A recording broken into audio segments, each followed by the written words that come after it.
Yer yuzidagi hech bir ish og'ir emas. Hamma ish yengil. Faqatgina biz bu ishni ozginagina tilini o'rgansak, ozgina qanaqa qilib bu ishni oson qilishni o'rgansakkina, bu juda ham oson.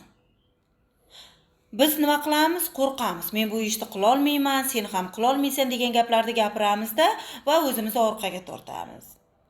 Nimaga endi sizga og'ir bo'lgan ish boshqalar uchun yengil, boshqalar bu ishni qila olyapti-ku, siz uchun og'ir va siz uchun qo'rqinchli bo'lyapti. Chunki deganda u insonlar o'zini qo'rquviga tik boqyapti. Ular jasur insonlar. Ular tik boqyapti-da va o'zini qo'rquvini tik boqib yengyapti. Har bir og'ir ishni bo'lsa ham kichkina bo'laklarga bo'layapti-da va asta sekinlik bilan o'sha ishni qilyapti. Kam qilib bitkazishga harakat qilyapti. Siz nima qilyapsiz?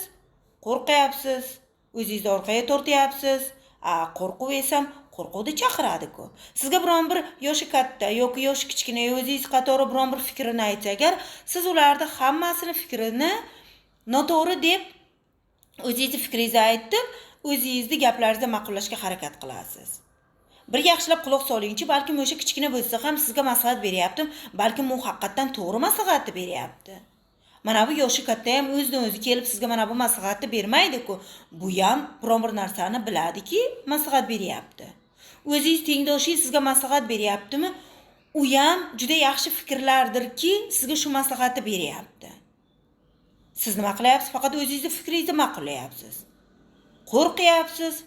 Hamma ish siz uchun og'ir, faqat o'zingizni orqaga tortyapsiz. Bir narsani yodingizdan chiqarmang. Faqatgina ahmoq inson bir umr o'zini fikri bilan qoladi. Hech qaysi bir insonning fikrini ma'qullamay o'tadi.